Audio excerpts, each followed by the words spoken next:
नमस्कार जी। कहानियाँ यादों की में आपका स्वागत है। प्रस्तुत है मेरी आज की कहानी पत्थर दिल।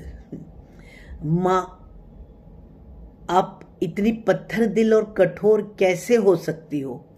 रिवान आपका पोता है और इस वक्त उसको अकेला नहीं छोड़ा जा सकता। आपको पता तो है गिन्नी और मैं कितने व्यस्त रहते हैं। रिवान के लिए हमने 30,000 रुपये महीना देकर जो आया रखी थी। कल जब मैं जल्दी घर आया तो मैंने देखा रिवान अपने कमरे में सो रहा था और वह आया अपने बॉयफ्रेंड के साथ हमारे कमरे में। वो तो कई बार रिवान को अकेला छोड़कर भी घर से बाहर निकल जाती थी। इससे पहले हमने खाना बनाने वाली, बर्तन वाली अलग अलग बाई भी लगाई तो उनको मैनेज करना ही बहुत सरदर्द हो रहा था। आप ही बताओ, आज के समय में हम किस पर विश्वास करें? आप भी तो साथ चलने को तैयार नहीं हो रही हो। मैं अपने रिवान को ऐसे तो नहीं छोड़ सकता हूँ ना माँ। मेरा तो मन करता है कि मैं ही नौकरी छोड़ दूँ, परंतु फ्लैट का ऋण और बहुत से ऋण सब चुकेंगे कैसे? गिन्नी के तो अपने ही बहुत सारे खर्च हैं। मैं आपको विश्वास तो दिला रहा हूँ ना माँ कि अब के हमने नोएडा में जो फ्लोर लिया है उसमें ऊपर छत पर 2 कमरों का एक पूरा सेट अलग बना है। आने जाने के लिए लिफ्ट भी है। आप गिन्नी से भले ही कोई मतलब मत रखना, परंतु रिवान का ख्याल तो हो जाएगा ना माँ। जाने वो रिवान को सुलाने के लिए वो आया क्या खिलाती है। रिवान प्रतिदिन बहुत कमज़ोर और बहुत चुप होता जा रहा है। मेरे को बहुत परेशानी हो रही है माँ। आप इतना पत्थर दिल मत बनो, आप चलो ना। शीला जी का बेटा पंकज लगभग गिड़गिड़ा ही रहा था और शीला जी कठोरता का आवरण ओढ़े हुए चुप ही बैठी थी। आइए आपको शीला जी और उनके परिवार से परिचय करवाऊं। शीला जी एक सेवानिवृत्त प्रोफेसर थी। उनके पति की भी मिनिस्ट्री से डायरेक्टर पद से सेवानिवृत्त होने के उपरांत हृदयाघात से मृत्यु हो गई थी। दिल्ली के ही ग्रामीण इलाके में उनका बहुत बड़ा घर था।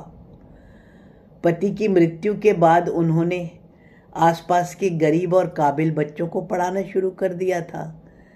दिल्ली में धीरे धीरे मेट्रो की भी सुविधा आ गई थी, तो अब उनके लिए कहीं आना जाना भी बहुत सरल हो गया था। उनके एकमात्र पुत्र पंकज ने इंजीनियरिंग की डिग्री करने के बाद एक मल्टीनेशनल कंपनी में अच्छे वेतन पर नोएडा में ही नौकरी पा ली थी। यूँ तो दिल्ली से नोएडा जाना इतना मुश्किल भी नहीं था और कभी गाड़ी से और कभी मेट्रो से पंकज आराम से अपने ऑफिस जाता था। वहाँ ही उसने अपनी एक सहकर्मी गिन्नी से विवाह करने की इच्छा जताई और जल्दी ही दोनों का विवाह भी हो गया। गिन्नी के माता पिता नोएडा में ही रहते थे। उसके पिता एयर इंडिया में ऑफिसर थे। इस कारण वह मुंबई, बेंगलोर, हमेशा बड़े बड़े शहरों में ही रहते आए थे। अपने पिता के साथ गिन्नी देश विदेश में बहुत घूमी थी। उसका भाई तो अभी भी सिंगापुर में ही काम करता था। सेवानिवृत्त होने के बाद गिन्नी के पिता ने नोएडा में ही मकान ले लिया था। विवाह के बाद गिन्नी को दिल्ली के उस छोटे से ग्रामीण इलाके में कुछ भी अच्छा नहीं लग रहा था। शीला जी के पास में तो यूं ही औरतों को सिलाई सीखने, स्वेटर के डिज़ाइन पूछने या कि बच्चों के पढ़ने आने से गिन्नी का बिल्कुल अच्छा नहीं लगता था। उसे समझ नहीं आ रहा था कि उसकी सासू माँ बिना पैसों के भला क्यों समाज सेवा करती रहती हैं। घर में खुद खाना बनाना और खाना लगाना ये तो गिन्नी की आदत में ही नहीं था। भले ही घर का झाड़ू पोछा बर्तन कोई भी कर जाते हो, पर बाकी सारे नियम, तुलसी पूजन, गाय की रोटी बनाना, रसोई का काम खुद करना, ये सब तो शीला जी स्वयं ही करती थी। हालांकि उन्होंने ना तो कभी गिन्नी से कुछ करने के लिए कहा और ना ही गिन्नी से कोई सहयोग की अपेक्षा भी रखी, परंतु गिन्नी तो उस गांव में ही नहीं रहना चाहती थी। भले ही वह गांव दिल्ली में था, परंतु गिन्नी वहां पर नहीं रहना चाहती थी। उसने पंकज पर नोएडा चलने के लिए जोर दिया। शीला जी को जब पता चला कि गिन्नी माँ बनने वाली है, तो शीला जी ने उसके लिए और भी चाव करने चाहे, परंतु वह शीला जी के हाथ का बनाया हुआ कुछ भी बड़े बेमन से ही खाती थी। अधिकांश समय तो वह दोनों जब नोएडा जाते थे तो वहाँ से ही, दफ्तर से ही कुछ खा पी कर आ जाते थे। इसके अतिरिक्त शनिवार रविवार वह अपनी मम्मी के ही ज़्यादा समय रहने लगी थी। कुछ समय बाद जब शीला जी पंकज से कहती कि गिन्नी को बोल दो कि अब वो दफ्तर से छुट्टी ले ले या सारा काम वर्क फ्रॉम होम ही करना शुरू कर दे, क्योंकि इस अवस्था में गाड़ी में घूमते रहना सही नहीं है। पंकज के गिन्नी से ऐसा कहने पर गिन्नी ने पंकज के साथ आने की बजाय नोएडा में ही एक फ्लैट किराए पर ले लिया। उसके बेटा होने की सूचना मिलने पर जब शीला जी उससे मिलने गई तो गिन्नी ने स्पष्ट रूप से कह दिया कि मैं नर्सिंग होम से सीधा अपनी मम्मी के पास जाऊंगी। आप कृपया अपना ख्याल खुद रख लीजिए। मेरा और मेरे बच्चे का ख्याल तो मम्मी आराम से रख लेगी। अब उसके मायके में अपने ही पोते से मिलने जाना और मिलना शीला जी को असहज कर देता था। गिन्नी के मायके में उसकी माताजी और बच्चे के लिए रखी गई आया। बच्चे को शीला जी को देखने दे, वही बहुत है। शीला जी उसे खिला पाए ये तो भूल ही जाओ। धीरे धीरे शीला जी ने भी अकेले रहना सीख लिया और अब कभी कभी पंकज शीला जी से मिलने के लिए आ जाता था। शीला जी भी अपनी ही दुनिया में व्यस्त हो गई थी। गांव में सब उनका बहुत सम्मान करती थी।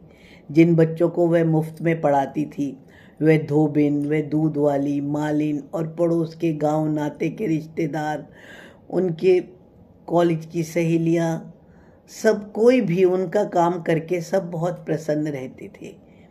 कुछ समय पहले ऐसा हुआ कि गिन्नी के माता पिता भी नोएडा से उसके भाई के बच्चों को संभालने के लिए सिंगापुर चले गए।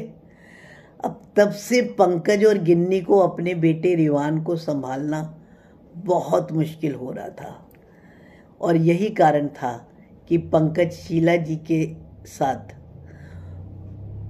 उनको अपने साथ ले जाने के लिए विनती कर रहा था, परंतु शीला जी ने पंकज को कहा, पंकज तुम जब चाहो तुम यहाँ पर आकर पहले के जैसे रह सकते हो, अन्यथा मैं आ पाई तो कुछ समय के लिए ज़रूर आ जाऊंगी, वरना मैं नहीं आ पाऊंगी। परंतु जब उन्होंने अपने बेटे पंकज को मायूस देखा तो उन्होंने बोला, सुनो, तुम्हें याद है तुमने राधिका चाची के बेटे को नोएडा में नौकरी पर लगवाया था। मैंने पहले ही रिवान के लिए राधिका से बात कर ली है, वो तुम्हारे साथ चली जाएगी। अपने ऊपर वाले कमरे में नोएडा में ही उनका एक बेटा जो पीजी में रहता है ना, वो भी उनके साथ रहने के लिए आ जाएगा। इससे उन्हें भी सहारा भी हो जाएगा। वो रिवान का ख्याल बहुत अच्छे से रख लेंगी। मैं उनको बहुत अच्छी तरीके से जानती हूँ और वह रिवान को अच्छे से पाल लेगी।